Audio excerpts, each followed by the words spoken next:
O Salto para o Futuro já está no ar. Hoje, no terceiro programa da série Escola Faz Tecnologia Faz Escola, nossos convidados vão falar sobre as contribuições que o uso de softwares livres pode trazer para a escola. Convidamos para o debate o pesquisador do Laboratório de Estudos Cognitivos da Universidade Federal do Rio Grande do Sul, Juliano de Vargas Bittencourt, o diretor do Instituto de Geociências da Universidade do Estado do Rio de Janeiro, Indemburgo Pires, e o diretor da Divisão de Informática da Secretaria Municipal de Educação de Arraial do Cabo, no Estado do Rio de Janeiro, Fabiano Félix Rocha. E é claro que você também é nosso convidado. Participe do Salto para o Futuro.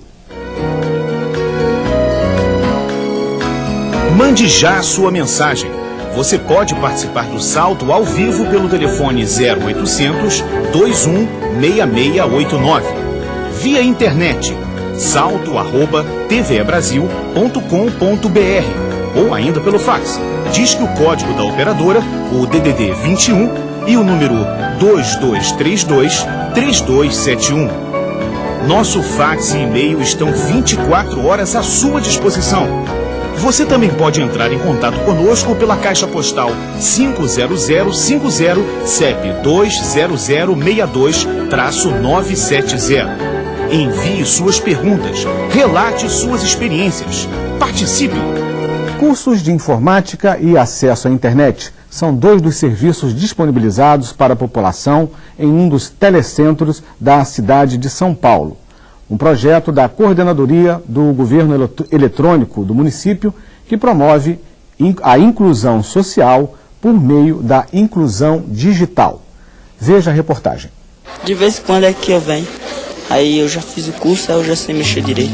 César é um dos usuários dos serviços do Telecentro Santa Cecília, uma das 119 unidades coordenadas pela Prefeitura de São Paulo.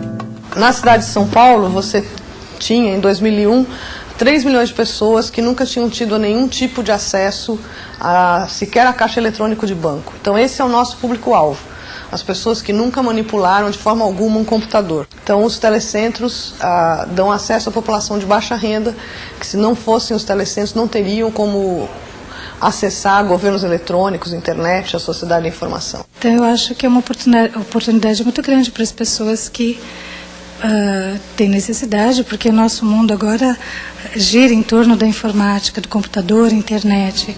O interesse em conhecer o mundo da informática é um ponto em comum entre os usuários, mas crianças, adolescentes e adultos têm objetivos diferentes na hora de aplicar o que aprenderam. As crianças vêm mais para brincar, elas procuram mais a diversão. Os idosos, eles vêm em busca da inclusão digital em si, eles vêm em busca do conhecer, de tentar se livrar um pouco do monstro que é o computador. E o pessoal, assim, os jovens em torno de 20, 30, 40 anos, vêm em busca de utensílios, assim, internet, criação de currículo, conexão, sala de bate-papo. Arrumo um tempo rápido, vejo os meus e-mails e também acabo entrando em algum site de busca, alguma informação que eu queira até próprio para o meu trabalho. Quem procura os telecentros pode conhecer também a realidade de lugares bem distantes. Gente como o aposentado Edson Lica. Eu estive aqui no telecentro hoje, à procura de fazer uma pesquisa escolar sobre datas comemorativas, em geral sobre o Reino Unido, da Inglaterra. Nos telecentros, os usuários trabalham com o sistema operacional Linux.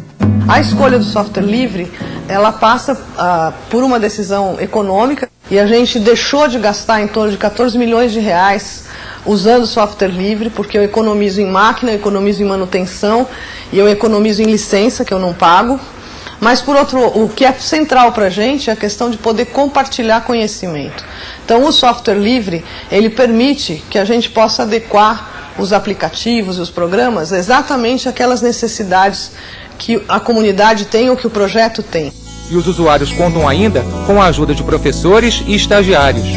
Eu auxilio as pessoas, As pessoas com dificuldade, às vezes vem pessoas que só querem fazer determinada coisa, Então não tem tempo para fazer curso, então eu vou lá e ajudo. E também dou aula de informática básica. Os telecentros, na verdade, eles não são nem escolas de informática, nem pontos de acesso à internet só. Eles são, na verdade, grandes escolas de cidadania, onde tudo acontece tendo como mediação a tecnologia, ou usando a tecnologia para desenvolver os seus projetos. É um entendimento, vamos dizer assim, global da questão da educação, é um entendimento de inclusão digital como um instrumento de inclusão social.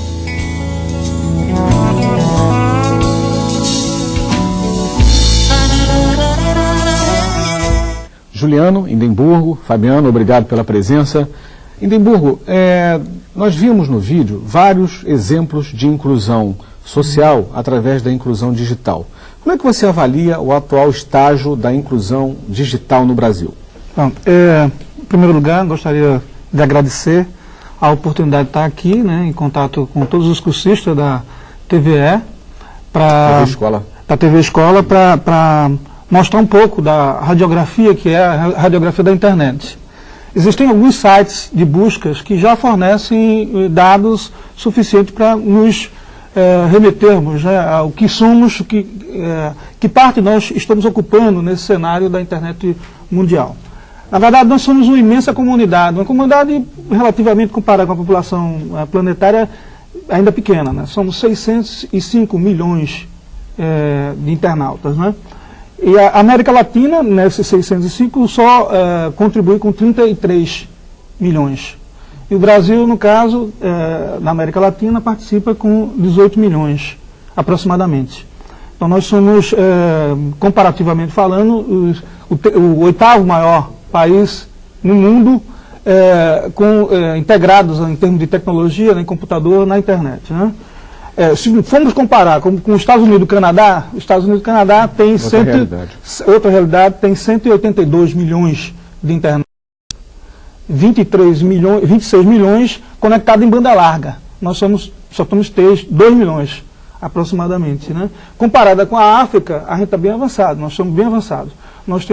A África tem 6 milhões, o Oriente Médio 5 milhões, e a Comunidade Europeia em torno de 190 milhões, a Ásia 187, quer dizer, nós estamos bem. Na América, de forma geral, nós somos o terceiro maior país em termos de inserção na internet. Mas isso é a maravilha, porque quando nós analisamos o grau de inclusão digital das escolas, ainda é uma fatia muito pouca a ser ocupada pelo Brasil. Temos que investir muito para ocupar um espaço maior na internet, que eu considero a maior biblioteca da humanidade hoje. Perfeito.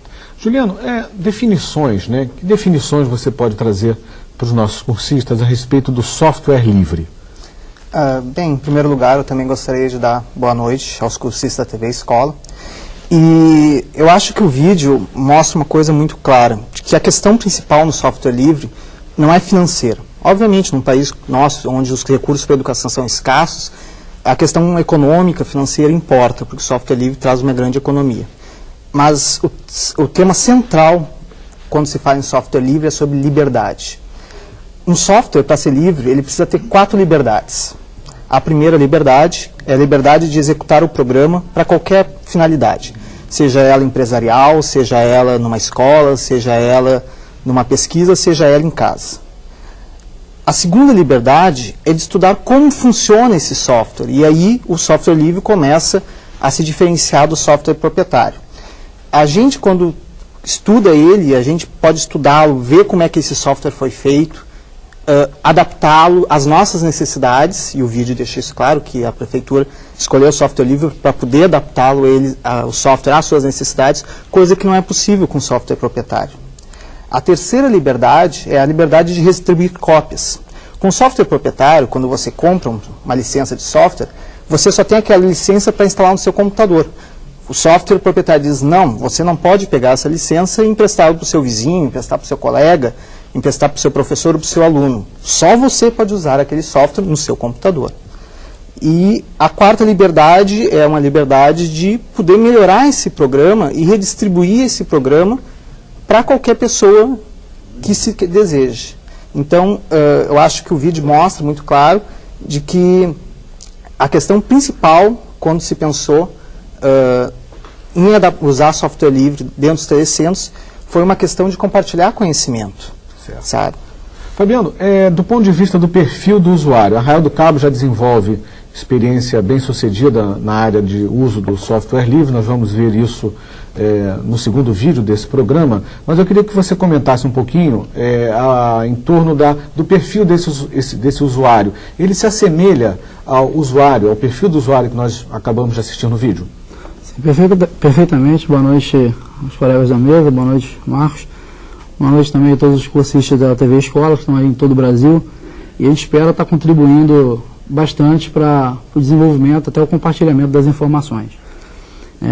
Como a gente viu no vídeo, né, realmente a questão do que está sendo utilizado naqueles telecentros muito se assemelha, é o mesmo perfil que tem em todo o Brasil, em todo o mundo, esses usuários. Né? A gente vê lá crianças indo aos telecentros, né, adolescentes, idosos, pessoas mesmo buscando informação, quer dizer, a cada dia as pessoas estão mais sedentas de informações, e lá em Arraial do Cabo a gente também tem essa mesma estrutura, só que lá nós damos um outro nome, né, o nome de Cybercafé, mas justamente é isso daí. E o perfil é parecido na questão de termos pessoas para auxiliar, né, esse nosso Cybercafé, né, ele fica aberto diariamente, de segunda a segunda, então quer dizer, nós temos uns horários, e dentro desses horários os alunos vão lá, os alunos da rede, pessoas que passam lá antes de ir para o trabalho, né, acessar seus e-mails, pegar suas informações,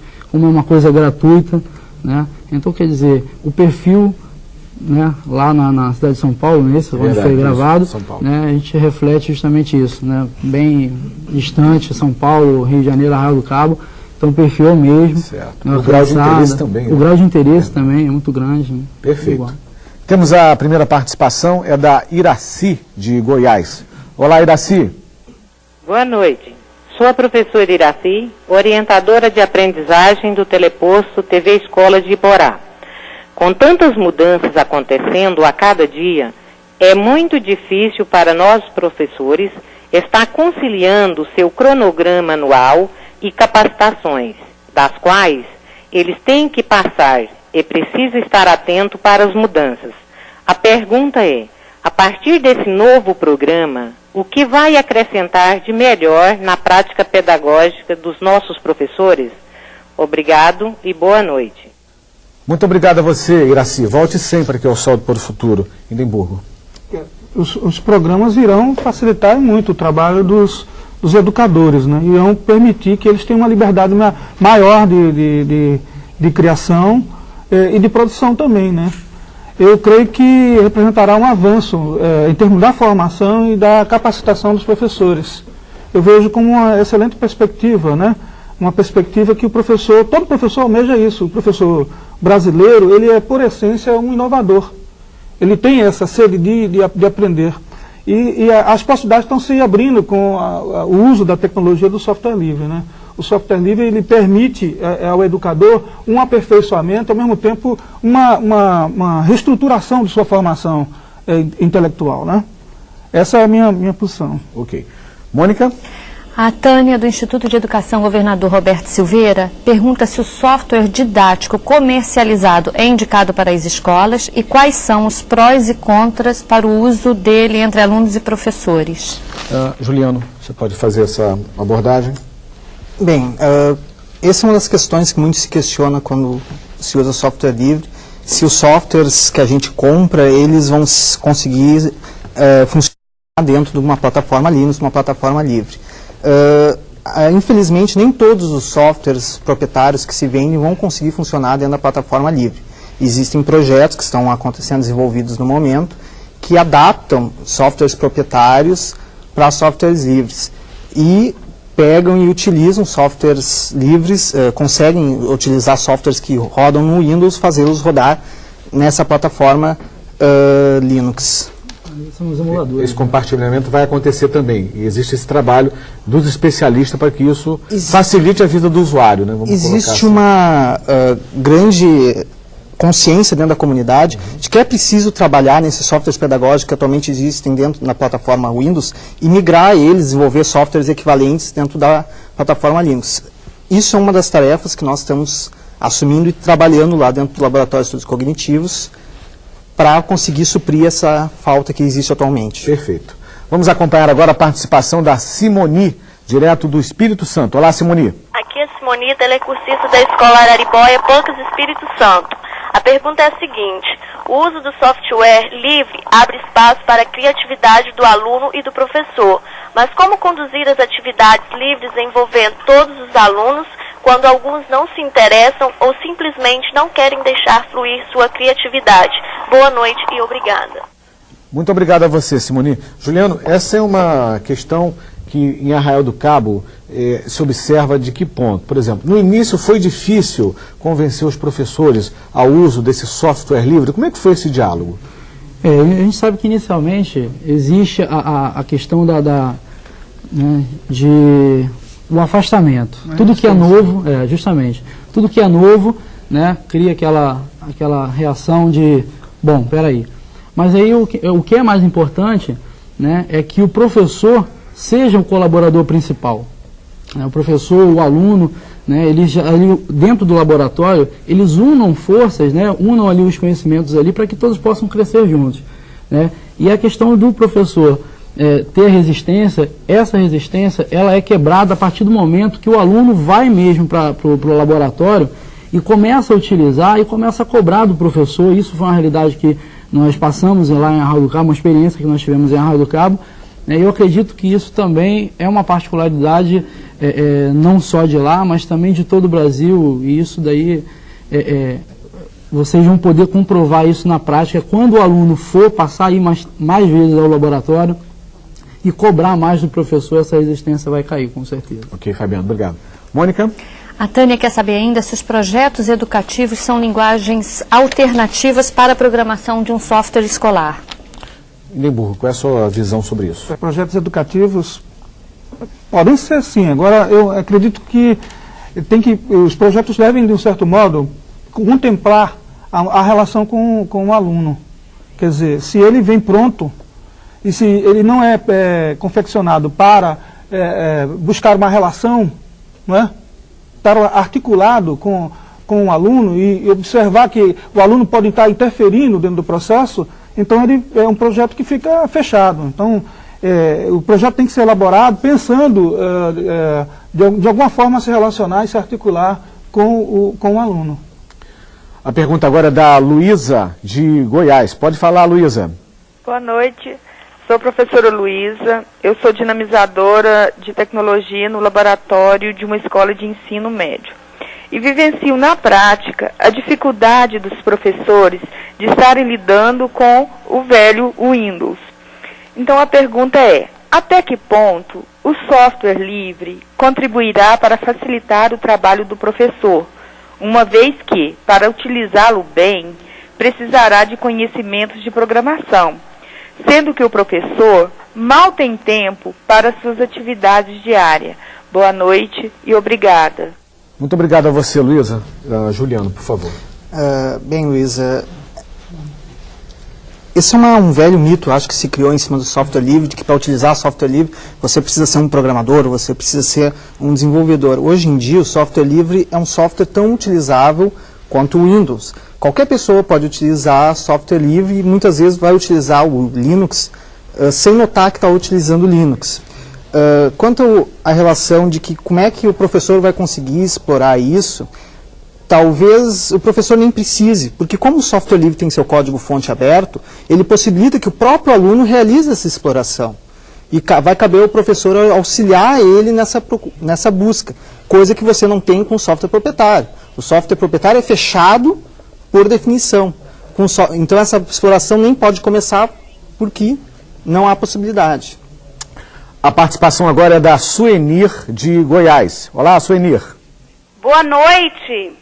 Meu nome é Suenir e falo da telesala do NTE de Jataí, onde estamos reunidos professores multiplicadores, dinamizadores e alunos monitores.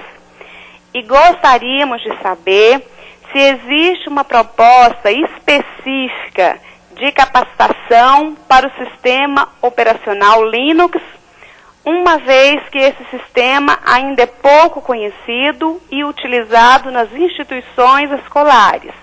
Muito obrigada. Obrigado a você, Suenir. Volte outras vezes aqui ao Salto para o Futuro. Lindenburgo.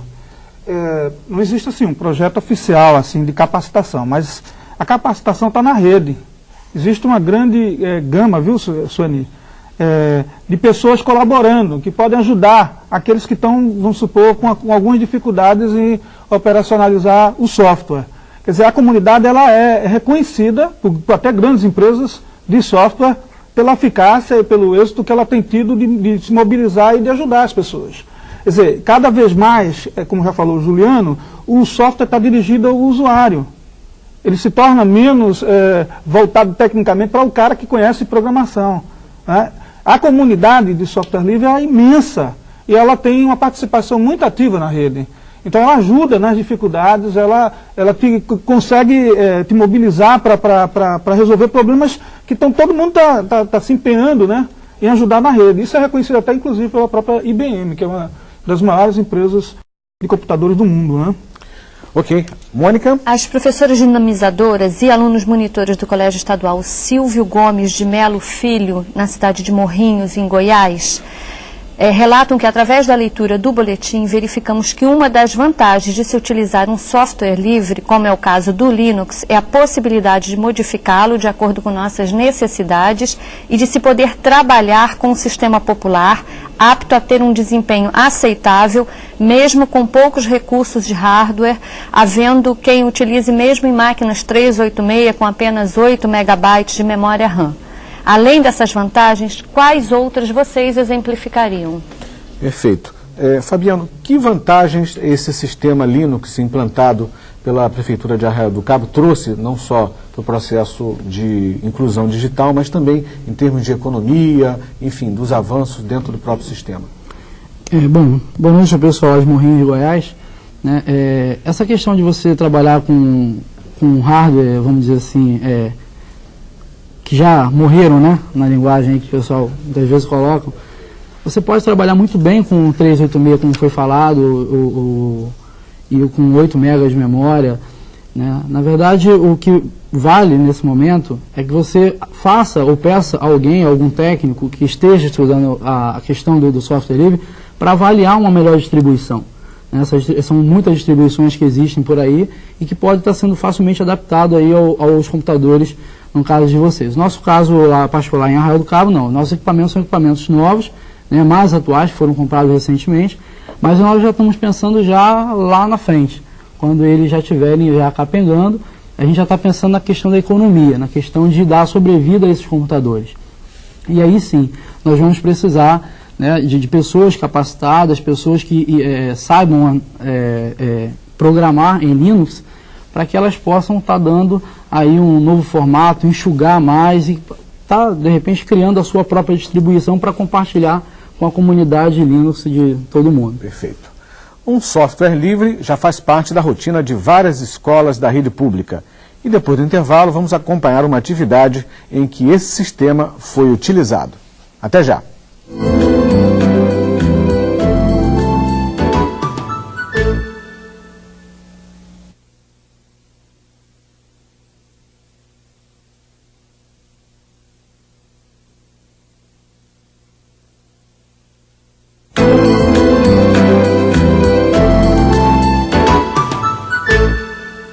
O sistema Linux, um tipo de software livre que já faz parte do cotidiano de algumas escolas públicas brasileiras. Em Arraial do Cabo, no Rio de Janeiro, um dos laboratórios de informática, acompanhamos os alunos em uma atividade de pesquisa na internet. O tema, a diversidade do folclore brasileiro. Na Escola Municipal Adolfo Beranger Júnior, em Arraial do Cabo, alunos da 4ª série navegam pelas regiões do Brasil. E o que você achou de interessante aí, da festa junina? Tem a comida típica da festa junina e isso faz parte do nosso folclore. Um simples clique no mouse abre na tela informações sobre a cultura de cada região. E o que você viu sobre o artesanato? Eu vi o artesanato do Rio de Janeiro. Do Rio de Janeiro? E viu alguma coisa assim interessante que te chamou a atenção? O quê? As bonequinhas de pano. A gente conhece umas coisas aqui procurando na internet. Eu nem sabia que artesanato era do folclore, aí eu descobri. Além do artesanato, outro tema que chamou a atenção do grupo foram as brincadeiras infantis. coisas assim que eles brincavam do dia a dia deles mesmo, eles não sabiam que fazia parte do folclore. Até uma bonequinha de pano, coisa tão simples que a gente faz, boneco, bola de meia, tudo faz parte do nosso folclore. E isso eles descobriram aqui junto comigo. E eu também aprendi a descobrir com eles. Nas escolas públicas da Rede Municipal de Arraial do Cabo, alunos e professores têm acesso à informática pelo sistema operacional Linux, um software livre. Nós temos aí então duas motivações para utilizar o Linux, né, o software livre. Nós temos a motivação ideológica e a motivação financeira. A motivação ideológica é pelo fato da gente ter aí no grupo de trabalho que a gente estabeleceu a questão da liberdade como princípio. E não dá para a liberdade ser no ambiente da escola com software preso, né? Então isso já para a gente já é um princípio, né? A outra questão de cunho financeiro é a questão do alto custo hoje do software operacional que está no mercado. A opção pelo software livre não passa apenas pelo fator financeiro. A tecnologia, ela pode ajudar a combater a desigualdade social ou aumentar a desigualdade social. Quando você usa software proprietário, quando você reforça o monopólio, você está reforçando os países ricos, os monopólios. Quando você usa software livre, você está falando, peraí, vamos compartilhar o conhecimento, que o conhecimento humano é da humanidade. E qual é o significado de navegar no mundo livre da informática? Software livre nós podemos entender fazendo uma analogia com a música. Tem a partitura musical e tem o som que se ouve. O software livre é aquele software que tem esse acesso à partitura e que a gente pode fazer alteração nessa partitura, gerando um outro som para nosso consumo. E posso distribuir quantas cópias eu quiser para as pessoas que eu bem entender. Então, quando um educador tem que optar entre usar um código fechado ou aberto, ele tem que saber que ele está optando entre um modelo que é baseado no bloqueio da informação, no bloqueio do conhecimento, e um outro modelo que é baseado no compartilhamento, tal como a ciência. Ao migrar dos softwares proprietários para os livres, a demanda por acesso à informação ganha novos sentidos. O Brasil é considerado hoje, por causa da decisão do governo de incentivar o software livre, um dos principais países na área de tecnologia, porque ele está comandando a mudança que a gente chama de paradigma, de modelo de desenvolvimento e uso de software. Em São Paulo funciona, no Paraná funciona, em Porto Alegre funciona, no Ceará funciona, na Bahia, no norte de Minas, já tem vários projetos com software livre. Resta a gente ampliar isso. Ampliar onde? Nas escolas.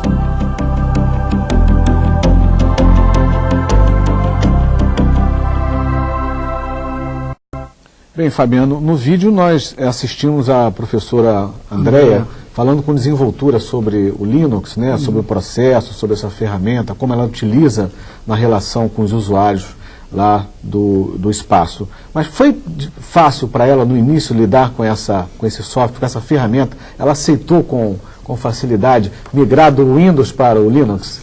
Esse é um fato interessante até que a gente, várias vezes a gente conversou lá antes de até fazer essa gravação, né, nós vimos lá. Nós instalamos, nós colocamos o software livre lá nas escolas para experiência, né? E os alunos utilizaram, os próprios professores utilizaram e não perceberam a diferença, né? E depois, quando nós então falamos, olha, agora a coisa é para valer, a gente vai tirar o Windows, tá? E vamos colocar o software livre, o Windows, a versão a distribuição que nós escolhemos, que nós avaliamos até o momento. E o pessoal, né, houve aquela resistência, a própria Andréia falou, não, mas eu nunca utilizei o Linux, tal. Eu utilizou sim, várias vezes você utilizou aí sem perceber. E aí quando ela viu realmente o Linux instalado, que nós apresentamos para ela, realmente ela não teve problema. E como não há problema, não há diferença nenhuma, basta que a pessoa tenha o mínimo de conhecimento, né, no caso dela lá, para navegação de internet, que o browser, né, que é o que ela mais utiliza lá com os alunos lá, é igual ao local de colocar endereço, então é muito mais fácil, a internet torna-se muito mais rápida, entendeu? Então, quer dizer, a vantagem também, a questão de vírus também é uma coisa que isso nos ajudou, quer dizer, os nossos computadores estavam sempre infectados com vírus, hoje em dia a nossa realidade hoje já, no caso, tornou-se completamente diferente, então, realmente, houve no início, né, aquela questionamento, aquela resistência, só que depois, hoje em dia, realmente isso não acontece mais. Que bom. Mônica? O Jean Gomes diz que em Trituia, no Pará, está sendo instalado o primeiro telecentro do CIPAM, que é o Sistema de Proteção da Amazônia, utilizando o Linux. Ele quer saber de que forma os projetos como esse podem proporcionar a inclusão digital. Perfeito. Juliano. Bem, eu acho que o Linux, ele implicitamente, de uma determinada forma, já proporciona inclusão digital. Porque quando você monta um telecentro usando tecnologias proprietárias de grandes corporações, você está tornando aquele sujeito um dependente tecnológico, um dependente de uma tecnologia numa determinada empresa.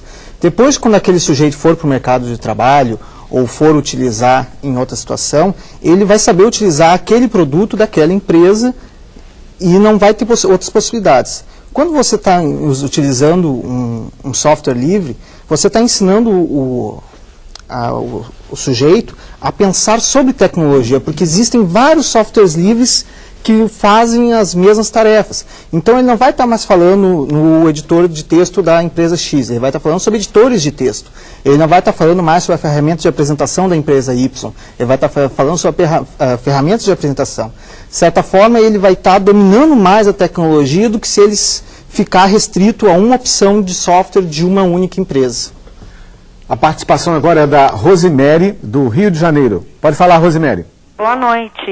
Eu estou falando do Teleposto Polo de Maricá, sou orientadora de aprendizagem.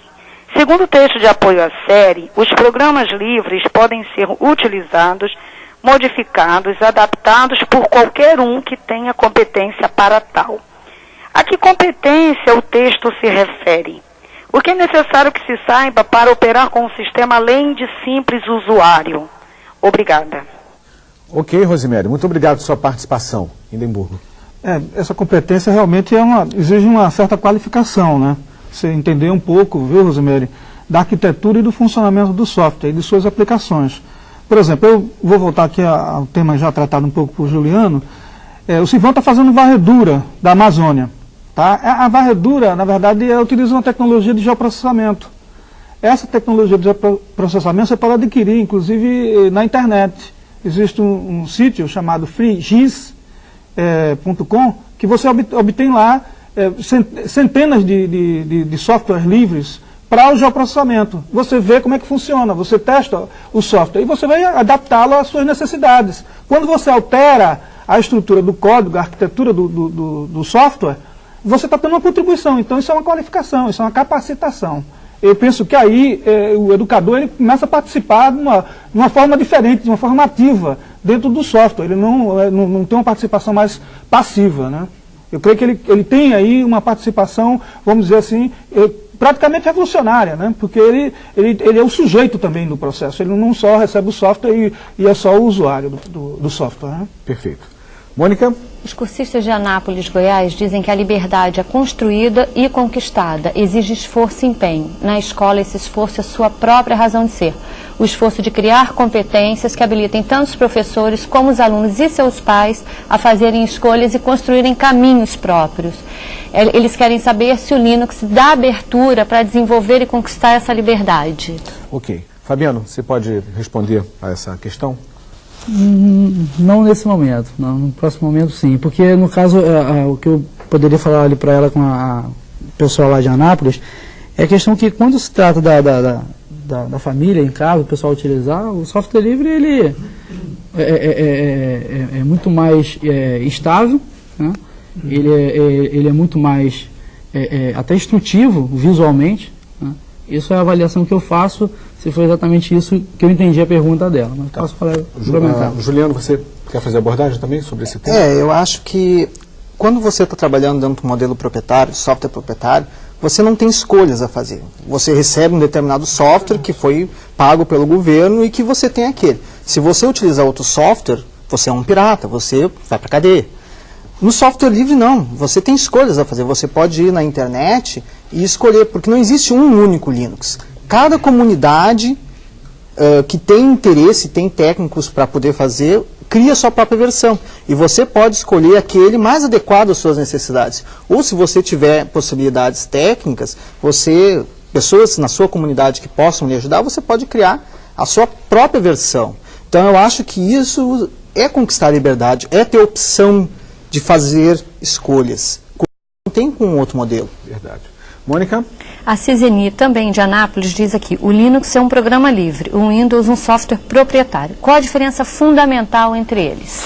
Perfeito. Limburgo, aproveitando um pouquinho essa pergunta da Ciseni, eu queria acrescentar, dentro do sistema Linux, você também faz existe uma distinção entre o Linux corporativo e o realmente livre, né? Queria que você explicasse, respondesse a questão da Ciseni e explicasse também essa diferença do Linux corporativo. Ciseni, eu me recordo uma época que eu sou usuário daquele de computador 8 bits.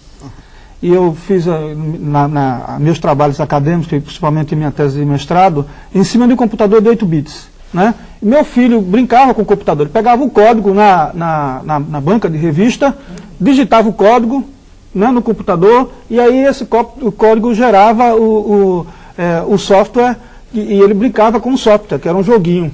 Tá? Então o código era aberto. Então estava disponível numa banca de revista. Hoje em dia o que acontece? O código é fechado. Você quando vai tentar ver o que é que tem por trás dele, você vê uma porção de letras e caracteres incompreensíveis. Totalmente incompreensíveis. Então, no Linux você pode ver internamente como qual é a estrutura, a sintaxe do software, como é que ele funciona internamente, entendeu?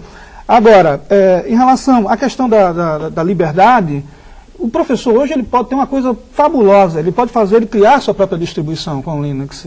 Ele pode gerar um sistema que ele não vai violar o Windows, o sistema proprietário, e ele se instala tranquilamente em qualquer computador e roda os programas do próprio professor. Veja que maravilha isso. Quer dizer, ele pode distribuir para a escola, pode distribuir para seus alunos replicarem o software, que é o que eu chamo de software replicante, e a tecnologia ser socializada, ser tratada de forma cooperativa. Na questão do Linux corporativo. Agora, a questão do Linux, existe uma diferença aí. Pensar que não se pode ganhar dinheiro com o Linux é no mínimo ingênuo.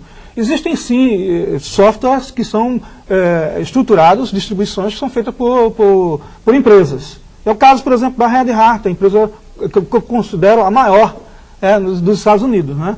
Ela cobra pelos serviços do software que oferece. Empresas como a Conectiva, que eu observei no programa de Arraial do Cabo, ela também é software corporativo, Linux corporativo. Por quê? Porque na hora que for dar assistência técnica e auxiliar as pessoas que estão precisando de alguma dificuldade, tem uma dificuldade com a operacionalização do software, é cobrado uma taxa por esse serviço. Então, existe isso. Agora, é diferente, por exemplo, do software livre, totalmente livre, da comunidade aberta, a comunidade Debian, né? Certo. Isso é diferente. Voltando à questão de Arraial do Cabo, sobre o funcionamento da estrutura, você já falou em torno das máquinas que estão disponibilizadas, o acesso que é dado à população sempre nos 7 dias da semana, mas fica faltando o seguinte: toda a rede de educação em Arraial do Cabo já tem esse sistema disponível? Como é que está esse funcionamento envolvendo a rede escolar? Sim, Marcos. Nós fizemos por módulos, né, por programas pilotos, nós fomos passo a passo, fomos pisando, sabendo onde estava pisando, avaliando, e aí hoje todas as nossas escolas lá têm o Linux instalado, né, nos computadores, e na própria hoje Secretaria de Educação, que é o órgão central, né, nós já estamos utilizando também o Linux lá. Então, quer dizer, essa questão, eu queria voltar só um pouquinho mais atrás, quando a gente fala naquela questão lá, a Andréa falou, a questão do aprendizado. O aprendizado foi mútuo, né, ela aprendeu com os alunos aprenderam com ela, isso foi legal, a questão da interatividade, né. E a outra coisa que eu queria pontuar também seria justamente o apoio dos governantes, né? Isso que está sendo feito agora está sendo muito importante para a comunidade Linux, para a disseminação do Linux dentro da comunidade escolar, seja a comunidade dos telecentros.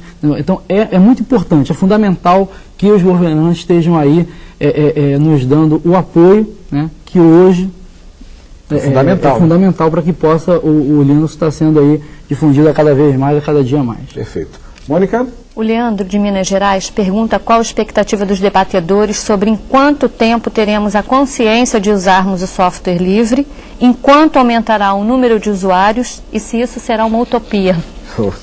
Juliano, você tem essa expectativa? Bem, se é uma utopia boa de ser perseguida, né? Bem, Leandro, assim, o software livre está se expandindo muito rápido, muito mais rápido do que eu imaginei. Eu sou usuário Linux desde 1998. Eu nunca imaginei que agora, em 2004, nós estaríamos discutindo Linux na mídia, discutindo Linux nas comunidades, nas universidades.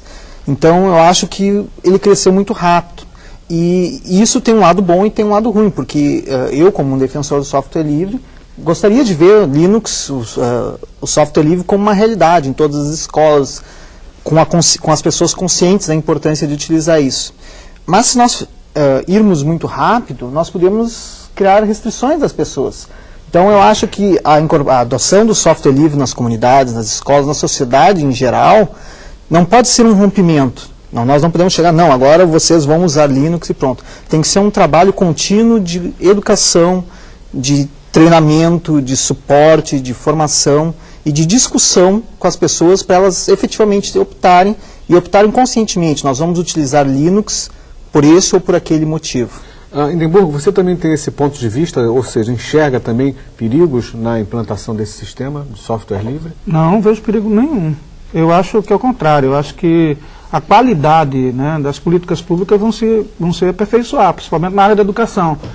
Primeiro, reduz os custos, né? O investimento nessa área, o orçamento, ela vai ficar mais factível, né? Porque você não vai ter que pagar a licença para o uso do software. Você não vai ser acusado de estar utilizando um software pirata, né? E por outro lado, também, de certo modo, acompanha a tendência de expansão do software livre a nível mundial. Há uma expectativa de que, pelo menos em 2007, 75% dos usuários brasileiros estejam, né, na comunidade de software livre, utilizando software livre. Fabiano, ainda nessa linha de raciocínio, né, da busca da economia, da eficiência, da democratização, a experiência que você vive hoje em Arraial do Cabo, né, aponta nessa direção. Você já trouxe números aí revelando a economia que foi feita, mas para você, pode ter algum risco na implantação desse sistema? Você enxerga isso em algum momento? Existe aí dois pontos, né? O ponto da parte do Linux para empresas e voltado para a educação. Eu não vejo perigo nessa questão, porque o próprio aluno, o próprio professor é que vai ditar esse ritmo, né? O ritmo acelerado que hoje tomou, né? Em parte eu concordo, né, com o Juliano nessa questão de você ter cuidado, mas por outro lado também, né, não é dizer que eu tenha duas opiniões, mas por outro lado também eu vejo que o aluno, o professor é que vai ditar, é que vem ditando esse ritmo, essa aceleração de quanto o Linux já ganhou, né, a questão das escolas, a questão do ambiente corporativo. E lá em Arraial do Cabo não foi diferente, né? Inclusive o nosso próximo passo lá agora é realmente divulgar o Linux, né, copiar ele em CD e estar distribuindo. Como eu fiz até uma experiência recente com um aluno lá, eu peguei e dei a cópia para ele, porque ele estava utilizando na escola, e em casa ele tem o software proprietário, e aí eu dei para ele e falei, cara, essa cópia é sua. Ele, não pode deixar que eu vou guardar comigo. Eu falei, não guarda não, cara, copia mesmo, copia porque é livre. E a gente tem que fazer isso, né, essa distribuição, isso é gratuito e o aluno tem que entender que isso pertence a ele e que ele vai fazer parte da evolução do Linux daqui vamos dizer aí, daqui a 5 anos, quando a gente não imaginava lá em 98, quando você começou, né, a utilizar, ninguém imaginava que hoje em 2004 teríamos esse leque de pessoas que estão utilizando o Linux hoje. Então, é difícil a gente precisar exatamente daqui a quanto tempo, quantas pessoas estarão utilizando o Linux. Tá? Eu, sinceramente, eu espero que aí a gente o maior número possível. Mas daria para dar algumas estatísticas, né? Okay. Mônica? A Rosália, do NTE de Anápolis, diz que os programas podem ser adaptáveis atendendo às necessidades e realidades de cada unidade escolar. Mas, no caso, quem faz essa adaptação? Ok. Juliano.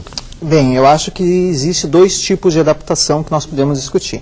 A primeira é a adaptação que normalmente o software livre imaginou, que é a adaptação de você abrir o programa e mexer ele. O que é abrir o programa? quando um desenvolvedor faz um software, ele escreve esse programa numa linguagem que ele consiga ler. Daí ele utiliza um outro programa do computador para transformar esse programa em uma série de números mágicos que o computador entende. Então, para você poder adaptar o software livre, você tem que se apropriar dessa primeira linguagem para poder fazer o computador entender. Isso é um nível de adaptação. Mas eu acho que existe um outro nível de adaptação que está muito mais próximo à realidade das escolas, que é a adaptação das escolhas.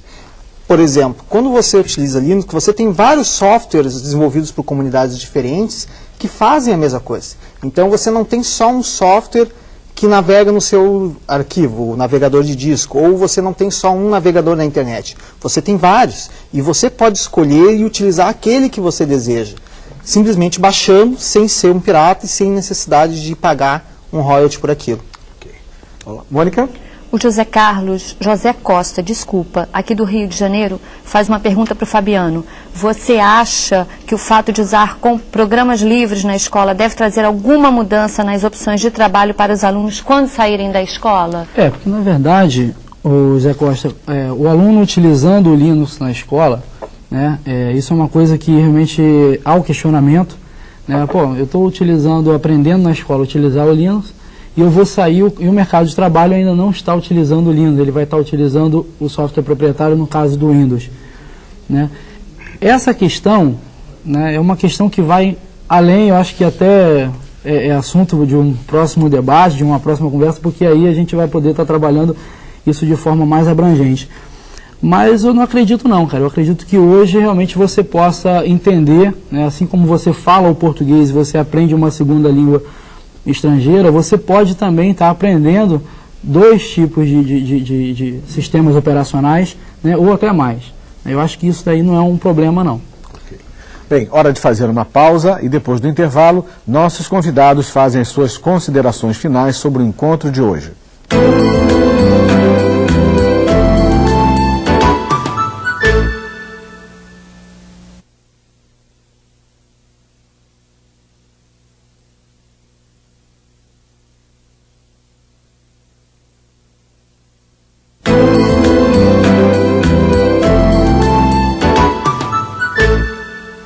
Você acompanha o terceiro programa da série Escola Faz Tecnologia, Faz Escola. E a partir de agora, nossos convidados destacam os principais pontos do debate de hoje. Juliano, suas considerações finais. Bem, o ponto que eu gostaria de frisar nas minhas considerações finais é que Linux não é uma discussão sobre tecnologia apenas, sobre software, sobre computadores. É uma discussão sobre mudar a sociedade, sobre compartilhar conhecimento, sobre ajudar o seu companheiro, sobre se negar a não poder tirar cópias daquilo que você adquiriu e entregar, distribuir na sua comunidade. O criador do software livre, Richard Stallman, disse uma vez que a escola ela faz vários trabalhos tentando criar um sujeito mais consciente do seu papel na sociedade. Então, ela faz você merenda coletiva, ela faz você emprestar o seu material, ela faz você compartilhar aquilo que é seu com o outro. Mas quando você está falando de software proprietário, você diz não, você não pode compartilhar porque senão você vai para a cadeia, porque senão você vê um pirata. E isso eu acho que é incoerente, que a escola deveria tomar consciência de que como software livre é uma mudança de paradigma, não só sobre software, mas também sobre a sociedade como um todo. Você tinha um insight para... Sim, eu tenho uma série de textos no site www.lec.urgs.br/Tio Juliano, sobre software livre e educação. Perfeito, muito obrigado. Edemburgo, suas considerações finais. Eu considero o que o Juliano falou realmente importante. Eu acho que o grande papel da educação, né, e da escola é ajudar a promoção da liberdade do conhecimento, a liberdade da aquisição de informação, né, e a liberdade em termos de conquista, em termos de cidadania. Eu creio que é importante também nesse momento que a gente tenha claro, principalmente puxando para o lado da geografia, que a internet se constituiu, né, numa nova dimensão, que a gente chama hoje na geografia de ciberespaço. E é uma dimensão que está sendo estudada e ela está modificando a própria sociedade, essa dimensão, de um certo modo, está proporcionando que surja e que se desenvolva uma cibercultura. Os jovens começam a interagir entre eles começam a dialogar, eles têm outro tipo de cotidiano que se trava dentro dessa rede, né? Eu vou, para poder exatamente contribuir para o compartilhamento, eu vou citar o sítio, né, que eu venho trabalhando, que é o www.cibergel.org, e nesse sítio vocês vão encontrar uma das distribuições mais importantes do Brasil hoje, em termos de software livre, que é a CDDBR Debian. E vocês podem chegar acessando ao sítio, vão poder ter a oportunidade de baixar em casa e fazer rodar essa distribuição e dividir com seus colegas e partilhar com os seus companheiros. Perfeito. Obrigado, Hindenburgo. Fabiano, suas considerações. Sim, Marcos, eu queria deixar, na verdade, um recado para o pessoal aí, os cursistas do TV Escola. Eu quero primeiramente deixar o site da Secretaria de Educação de Arraial do Cabo, que é o www.arraial.rj.gov.br/educ.